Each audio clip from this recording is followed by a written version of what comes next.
Meet the Candidates. Brought to you by Grand County Television, Channel 18. Hello there, my name is Gary DeVries. I'm with Grand County TV 18 today. I want to welcome my viewers and also welcome Robb Rankin here to meet the candidates on the show. We are here at the Cousins Ranch in Fraser. I want to thank them, but I also want to thank you for showing up today and spending a little time with us. And nice to be here. Good. I know you're busy on a busy schedule here, but I got a couple questions and answers. We'll go back and forth a little bit. To get this program going, can you give us some information of who you are and what you've done? And sure, yeah. Be glad to, Gary. Okay. Third generation Colorado native. My mom and dad kind of gave me the impetus for public service. My dad ran private business for a while and then worked with the U.S. Forest Service, so he finished his career with the Forest Service. My mom was in early childhood. Grew up all over the state of Colorado. Got transferred around. But high school, college, good old Western State College in Gunnison. All right. And ended up in elementary education. So I taught school for about 4 years, went back to grad school, and came to Grand County in 1981. I was the principal at Granby Elementary. I did that for about 9 years, up until 1990. During that time, met my wife, Molly, and we've been married for 27 years. 2 boys that were born up here and graduated from high school up here, Ben and Nick. They're actually both college graduates now. Ben's a civil engineer in Bozeman, Montana, and Nick's in the restaurant business in Denver. Okay. 9 years at Granby Elementary. We took off, spent 6 years in Greeley, where I was the elementary principal, and then had the opportunity to come back in 1990. And you were superintendent. As superintendent of schools. Okay. So I was superintendent for the East Grand School Districts. Did that until 2008. And after 12 years, decided it was time to step aside and let somebody else enjoy the fun. For the past 5 years, I've done some small business, international business, consulting. I knew I was going to do something else after I retired, and had some people say, you know, you really should think about political office. So I looked at what the political landscape was and decided that probably my skill set and background was best suited to run for county commissioner. Outstanding. So I'm running for county commissioner for District 2. District 2 there, okay. And having fun with it. Well, let me start with that then, with one of those questions there. What do you believe we need to do on a county level to boost the economical development and spur the growth in the valley up here?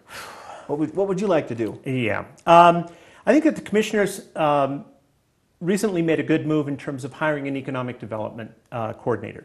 Diane Butler, I think, can look at what opportunities are out there in terms of any federal and state efforts and bring those to bear in the county.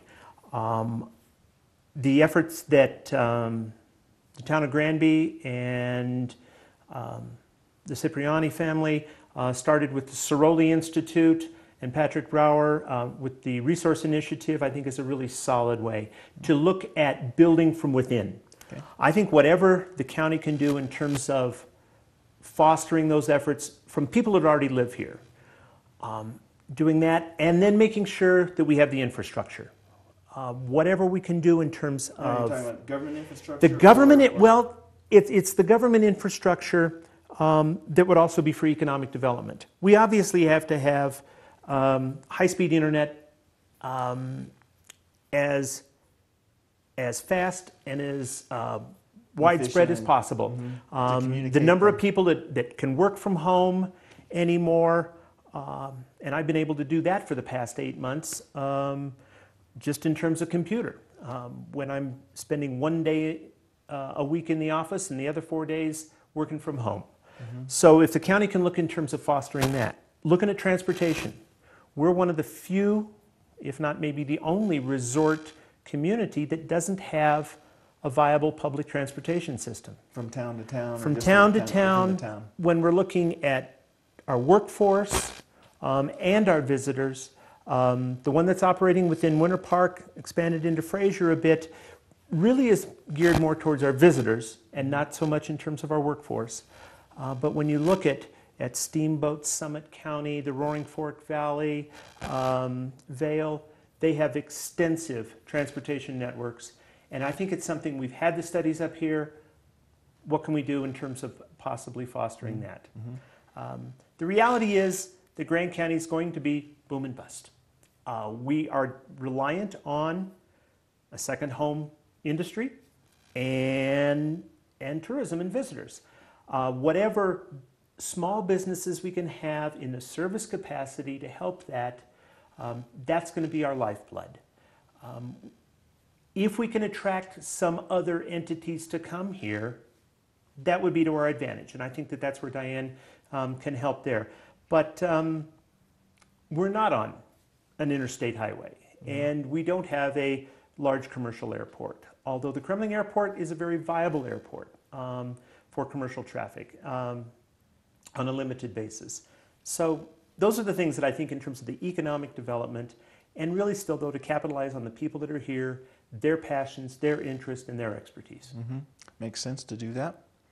And they've been in the works for quite a while, I think, now too, because I think in the school district they had a program where some of the kids were trying to figure out transportation, you know, as part of the education. I think you were involved with that there. If you're elected to office, what do you think needs to happen first? What do you want to jump at first? There's a whole big old bucket, but one thing you want to jump in there. What deficiencies or problems with the current administration would you change, or would you kind of keep it going the same direction? One of the things I've learned that, although the roles are different from superintendent of schools, school board, I'd have board members come on and go, oh, we need to do this, we need to do this. And once they finally got on board and they had an opportunity to understand the full ramifications of the issues, they went, oh, I didn't understand that. I have a tendency to, people say sometimes, instead of ready, aim, fire, it's just fire, fire. Then maybe aim at some things. My approach to the county commissioner role, though, is first off, learn what the issues are. I've been attending county commissioners meetings now for a couple of months. My intent is to attend all of those through the election and hopefully beyond, so I can learn as much as I can about the issues. But there are so many things that are out there, and the complexity is huge. I don't see anything imminent that has to be changed. The 2013 budget will already be adopted by the time the new commissioners are What kind of budget are we looking at right now? Do you happen to know the number at all? Oh, the budget that I just picked up, it's going to be somewhere in the neighborhood of $25 million. Okay. And what kind of people is that involved with? That county has about a little over 250 employees. About half of the county budget goes to personnel, half for services. And that involves social services, public health, road and bridge, and then all of the administrative offices within county clerk and assessor and treasurer's office, runs the sheriff's department. So there's a lot going on out there. And for me to sit back here and go, well, yeah, we got to do this, we got to do this, we got to do this. Our county manager, Lurleen Underbrink-Curran, has been with the county for over 30 years. She has worked her way from secretary, she was director of the planning department when I first started working with her, and then became county manager. Her knowledge of the issues that are involved in the Grand County water scenario, I don't think there would be anybody else that would know the ins and outs of the Grand County. Beyond compare. But when you're in the public eye, there's always somebody that says, oh, somebody can do it better. Somebody can do it better. Well, let me add this to you as we go in here, and one of the biggest issues that I see is the county landfill. That's been an ongoing issue. That's a huge problem. The dump. The dump, you know. And what are some of the implications that our community and the county needs to do, and the commissioners need to think about to go from here? Because we know we have an issue with it. Yeah, commissioners have been looking at it. When the decision was made for the county to get out of the trash business, close that landfill, and then the Kremling landfill has just been kind of put on hold. But particularly to close the one at Granby, the reality is that when that landfill was put there, it was put on a geologically unstable slope. On a hillside. It's on a hillside with gooey clay underneath it. When you drive along the highway, you can see the gooey clay coming out at the highway. So where do we go from here with that? The engineers that are working on it right now, and the county has hired engineers, and they're doing their studies to look at different options and alternatives. The reality is the Colorado Department of Public Health demands that, and it demands that if we're going to close the dump, then we're responsible for it. We have to make sure that it is safe and secure. And that stands to reason. We were the one that it was county land, we put the waste there, and to say, oh, well, let's just walk away from it, it's not responsible and it's not what should be happening. So we have to take that responsibility. It's to take that responsibility, but let's do it in the most reasonable and cost-effective way possible. If that it means that we have to pump the water out of there, if there's water coming through there, from what the information that's been shared with the drought that has occurred this year, the movement has slowed significantly. And maybe last year, which was a much more rapid rate, was due to the heavier precipitation between the snowfall and the rain. But it's not going to be a problem that we're going to be able to fix overnight. It's not going to be fixed overnight. A lot of money for the county and the taxpayers. And it is. Yeah. I think Commissioner Newberry has been the one that says, you know, he just wants to be in office long enough where he can solve the problems that he actually gets to create.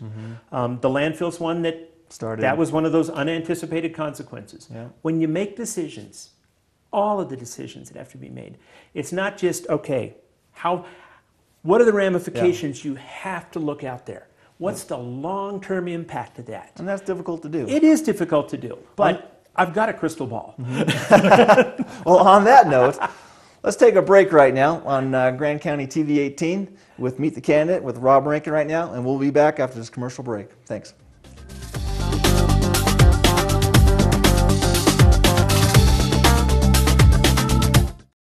Meet the Candidates. Brought to you by Grand County Television, Channel 18.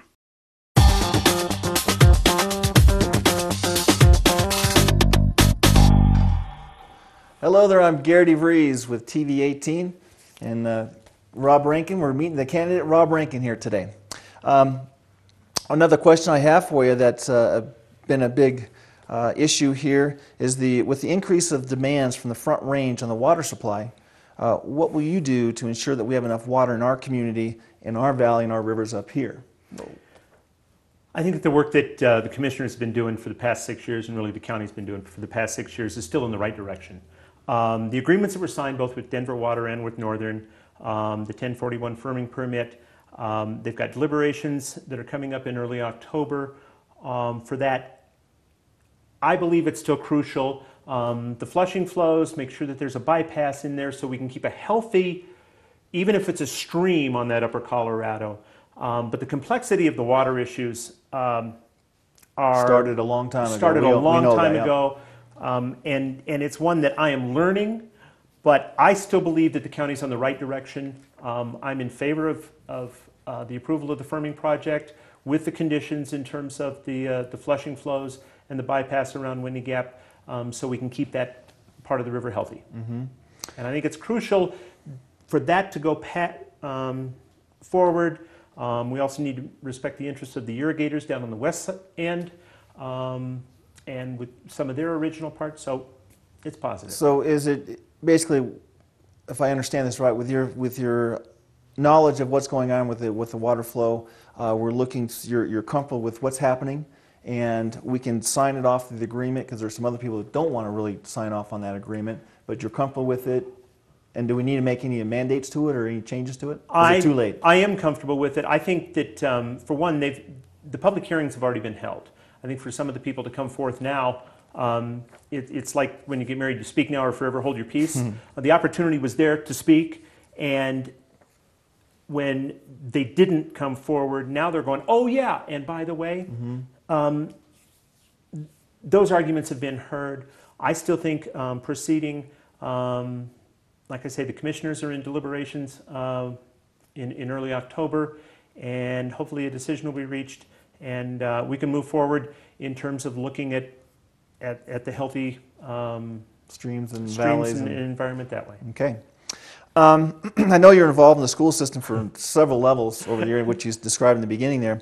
What are your thoughts on the school systems today and the challenges we face in the coming years with the students and the faculty? Well, and in terms of the role of county commissioners, the county commissioners in the schools have an interface in a couple of ways. The county receives money under federal forest reserves, and that money can be allocated to schools. Part of the money that the county keeps, but then that's under annual negotiations. And that's a good, solid revenue stream for the school district. The county has been very generous with that in the past, and I want to be able to keep that point. But as far as how the schools operate, there's a separately elected school board. There are 6 people on there. Which you're very familiar with. They have. They also hire a superintendent to really manage and operate that school district. And so I don't want to jump in here and be another superintendent of schools. I think that the school issues need to be covered by, and that's just East Grand. West Grand in the county has 2 school districts. There's been some talk about, well, what about consolidating 2 school districts? It's a very complex issue. It requires votes of both school districts, and I think we've looked at it a couple of times in the recent history and really didn't find any great significant advantage in terms of combining the districts. Do you happen to know how many kids are in our school districts right now? From what I have heard, and I haven't been up on it currently, I'm hearing about 1,200 within East Grand. When I was superintendent, finishing up in 2008, we were at about 1,450. Okay, so it's and definitely then dropped West down the Grand last should couple be years. about 450. So it's about a third, a little less than a third of the size. Okay. Have you ever held public office at all before, just the superintendent? Oh, the superintendent was about as public as I wanted to be. I've never held elective office. I've been active in terms of community. I've served on the board of the Grand Foundation, Grand Beginnings, service clubs in terms of Rotary and Lions a long time ago. But this is my first foray into elected office. Okay. With going into the elective office here in Grand County, I know we have the county has pretty high reserves right now, and there's slogan signs with being debt-free that are out there on the street corners here. Give us your opinion on the current status of the county budget.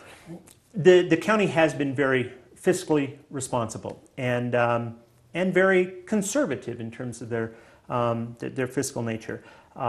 I think when people say, "Oh no, it needs to be run like a business," there's a lot of lessons business could take from the county as to the way that they've operated. However, given that, I think that there are some projects that the county has been saving and money is in reserves for either imminent or future expenditures that I would like to take a look at in terms of our current employees. I think that the most important element in an organization are the people. The people that you have working for you, working Which are the with you. taxpayers. Well, it's the taxpayers, but it's also the employees. County has 255 employees. Those 255 employees have not had a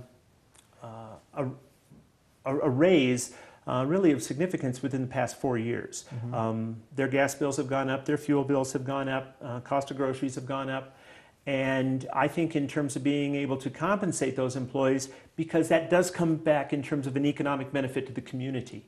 And so it's to look at those reserves, and they're really identified by line item. It's very obvious and very clear in the budget.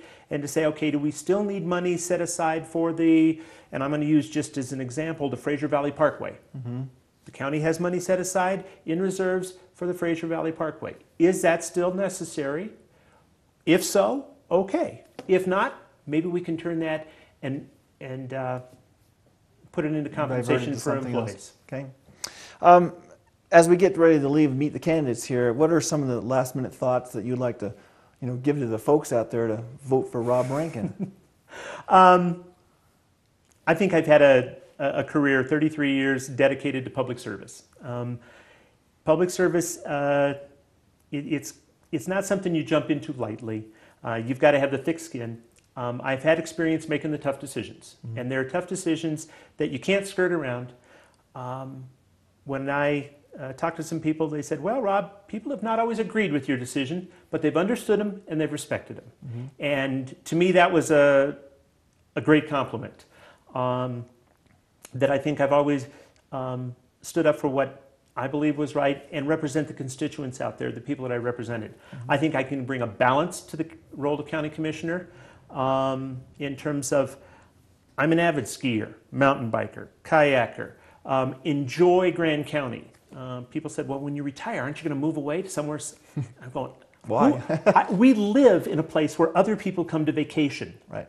And we've got to be able to preserve the quality of life here. And so I'm really committed to the quality of life in Grand County, and I think I can represent the constituents and the interests of Grand County internally and externally in terms of throughout the state. Outstanding. Well, I know that Meet the Candidates, we welcome you. We're glad you came out here to voice your opinion and give us some ideas. And TV 18 wishes you the best of luck. Gary, thank you very much. Thanks for coming again. Outstanding. So I saw your kayak.